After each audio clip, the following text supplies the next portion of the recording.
The Wizard of Oz. The Emerald City.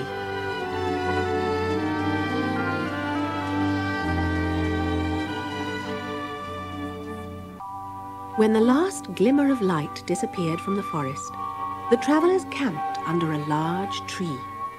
Dorothy lit a fire, and the Scarecrow hurried off to collect some nuts for her supper. Next morning, the first thing Dorothy noticed was that the trees no longer met overhead.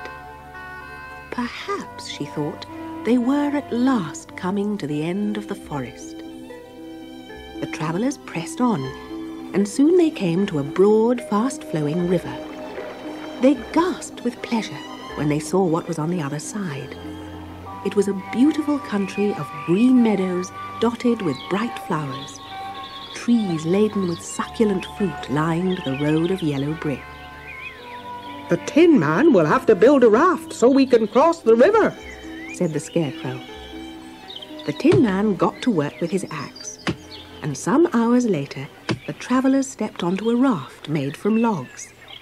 The Tin Man and the Scarecrow held long poles to push the raft through the water. At first, they managed quite well.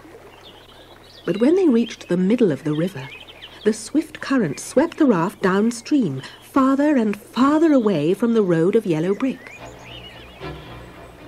"We will never get to the Emerald City if we do not stop the raft," said the Scarecrow. He then pushed very hard on his long pole, so hard that it stuck fast in the mud at the bottom of the river.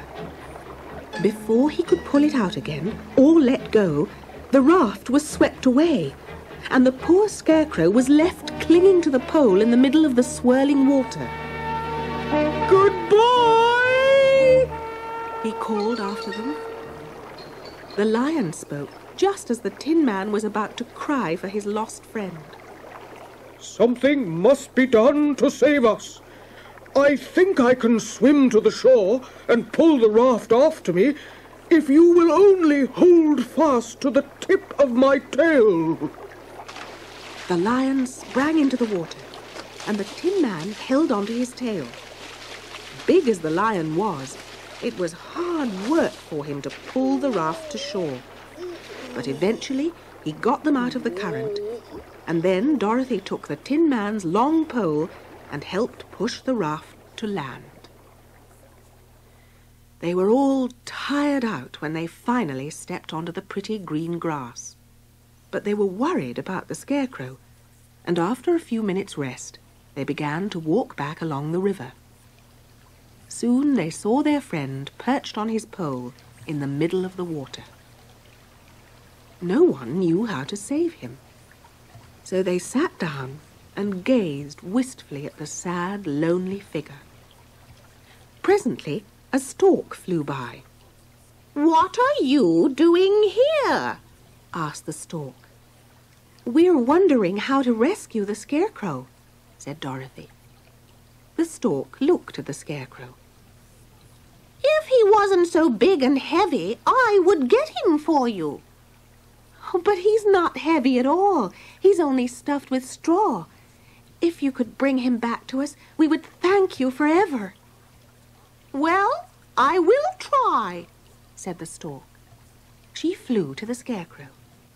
Then, with her great claws, she grabbed him by the arm and carried him back to his friends.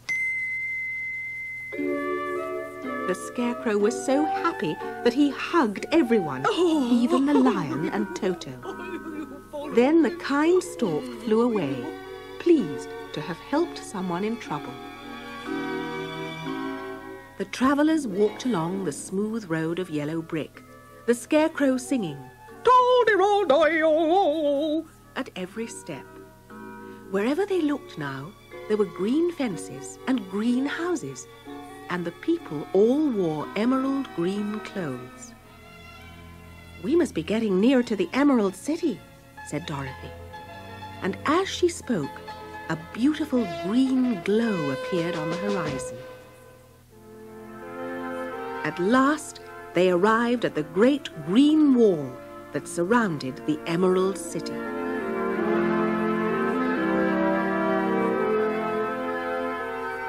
In front of them was a big gate, all studded with emeralds that glittered in the sun. Dorothy pushed a button on the gate and heard the tinkling of a bell. Then the gate swung open slowly, and they all stepped into a high, arched room. Before them stood a little man clothed in green. At his side was a large green box. Now, why have you come to the Emerald City? He asked. We have come to see the Great Oz, said Dorothy. Oh, it's been many years since someone asked to see Oz. He is powerful and terrible, and if you've come on a foolish errand, he might be angry and destroy you. But it is not a foolish errand, said the lion. It is very important, and we have been told that Oz is a good wizard. Oh, so he is, and he rules the Emerald City wisely and well. But he is most terrible to those who approach him out of curiosity. I am the guardian of the gates, and since you demand to see the Great Oz, I must take you to his palace. But first, you must put on the spectacles. He opened the big box and took out some pairs of spectacles with green glass. You would be blinded by the brightness of the Emerald City if you did not wear these. When the city was first built, Oz ordered everyone to be locked into a pair, day and night. Only I have the key to unlock them. The guardian of the gates locked a pair of spectacles onto each of the travellers. Then he led them into the dazzling streets of the city. Everything was green. Even the people's skin had a greenish tinge. When they arrived at the gates of the palace, they were introduced to a soldier with a green beard. He went off to tell Oz that they wished to meet him. Have you seen Oz? Dorothy asked on his return. Oh, no, he replied. I don't know anyone who has. Whenever I speak to him, he sits behind a screen. He says that he will see you, but you must each enter his presence alone. He does not want to see more than one of you in a day. I will show you to rooms where you can rest, and tomorrow the Great Oz will send for you. The next morning, a pretty girl dressed Dorothy in a gown of green silk and led her to the throne room of the Great Oz. She boldly opened the door and found herself in a wonderful room lined with emeralds. But what interested her more was the green marble throne, for sitting in the middle was an enormous head. The eyes turned slowly and looked at her sharply and steadily. Then the mouth moved, and Dorothy heard a voice say, I am Oz, the great and terrible. Who are you, and why have you come to see me? It was not such an awful voice as she'd expected to come from the big head.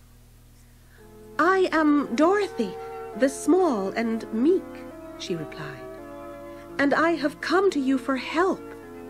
The eyes looked at her thoughtfully. Then the voice asked her where she had got the silver shoes and the mark on her forehead.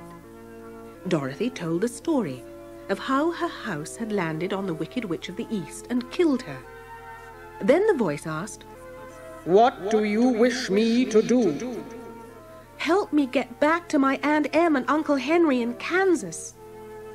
The eyes rolled round very queerly. Before I help you, you must first help me. You must go to the land of the Winkies and kill the Wicked Witch of the West. Oh, but that's That's impossible. You killed the Wicked Witch of the East, and you wear the silver shoes which bear a powerful charm. Dorothy began to weep. I never meant to kill her. If you who are so great and terrible, cannot kill the Wicked Witch, well, how can I ever do it? That is for you to decide. Now go, and do not ask to see me again until you have completed your task. Tearfully, Dorothy left the throne room and went back to her friends. They were all very sorry when they heard her story, but there was nothing they could do to help her. The next day, the Scarecrow was led to the throne room. Instead of a head, he saw a most beautiful lady. But she too said that Oz never helped anyone without getting something in return. If the Scarecrow wanted brains, he would have to destroy the Wicked Witch of the West. Next, it was the turn of the Tin Man. He was confronted by a terrible beast, which was nearly as big as an elephant and had 5 eyes, 5 arms, and 5 legs. He told the Tin Man that he would only be given a heart when he had helped Dorothy kill the Wicked Witch of the West. The Lion was the last to visit Oz. When he stepped into the throne room, his whiskers were almost singed by a ball of fire. I am Oz, the great and terrible, the ball of fire said. Bring me proof that the Wicked Witch of the West is dead, and I will give you courage. The friends got together to decide what to do next. There is only one thing we can do, said the Lion. We must go to the land of the Winkies, seek out the Wicked Witch, and destroy her. And very reluctantly, Dorothy, the Tin Man, and the Scarecrow all agreed.